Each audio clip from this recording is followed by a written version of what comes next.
Hey, Jagger, not sure if you saw this over the weekend, but a federal judge pressed a Justice Department lawyer on yesterday, over why the Trump administration did not comply with his order to temporarily halt deportation under an 18th century law, and asked why key information about the flights over the weekend was being withheld.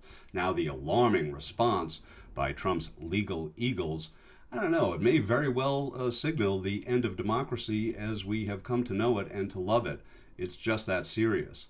Now, in the video you're about to see in a minute, it's a stunning follow-up to the events that have been unfolding over the weekend. On the other side of this bit of background, we should set it up with some background reporting. You'll see comes the most dangerous, really dangerous response to U.S. District Judge James Boasberg's demands for details, facts, and an explanation for Team Trump's non-compliance to the order he issued over the weekend. Now, I have my own theory that I'll share at the end of today's startling piece. But first, let's set up our featured clip. When, to quote Andrew Weissman, as you'll see, it's a doozy. Here's a little backstory to get us there. Welcome back. It was a big day on Capitol Hill. A federal judge in D.C. blocked the Trump administration from using a wartime law from the 1700s. It's aimed at deporting Venezuelan migrants accused of having ties to a criminal gang. As CBS's Christian Benavides reports, this comes as the Trump administration is doubling down on pursuing the deportation of a protest organizer at Columbia University. The government of El Salvador released images Sunday showing what they say are 261 gang members deported from the U.S., mainly from Venezuela, that will be held in detention by that country. The announcement comes after a federal judge blocked the Trump administration from invoking a 1798 law called the Alien Enemies Act.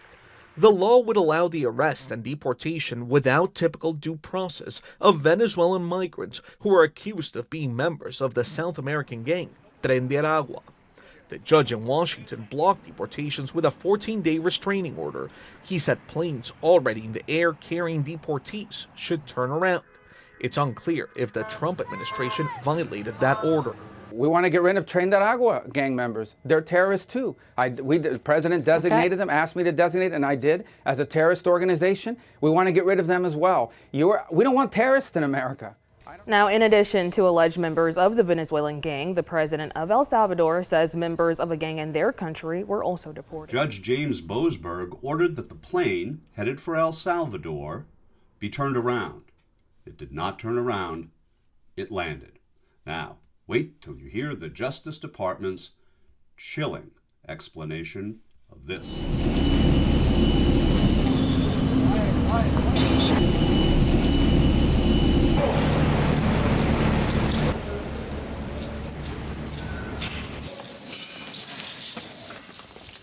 So here's what Nicole Wallace and Andrew Weissman made of the dodge from the Department of Justice and the chilling implications of their articulated position. It ain't good.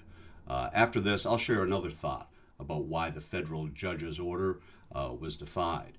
But first, Nicole and Andrew on MSNBC recently. The hearing just ended on whether the Trump administration violated a court order when it deported Venezuelan migrants to El Salvador. Andrew Weissman's been monitoring that hearing for us.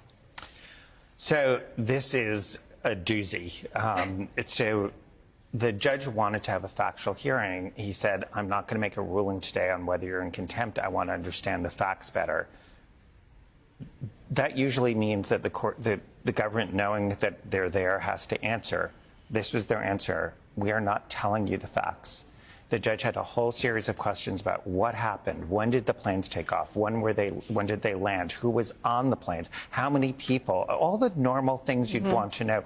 When did the declaration, the proclamation by the president, when was it signed? When did it go into effect? No answer. We are not telling you, Judge. The judge said, well, can't you tell me if you're saying it's classified? I get classified information all the time. He's the chief judge in the district court. He said, why can't you tell me at least privately? We're not telling you that. We're not giving you the law as to why we can tell you. And the judge pointed out, he said, you have the burden on that. You have to do that. And so he then said, why did you ignore my order yesterday. Like, what's your answer? And they said, we're not required to comply with an oral order from the bench. You had been talking to me about all the things about bring the planes back. I'm ordering you to do They said that was an oral order, and we viewed that as superseded by the written order, so we didn't have to comply with it. The judge seemed incredulous. I come from the world of big budget TV productions designed to persuade people's opinions, motivate their behavior, inform their choices.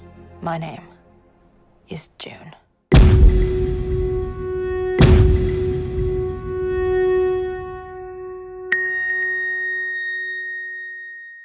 So from the perspective of a TV producer of many years, let's take another gander at that footage from El Salvador.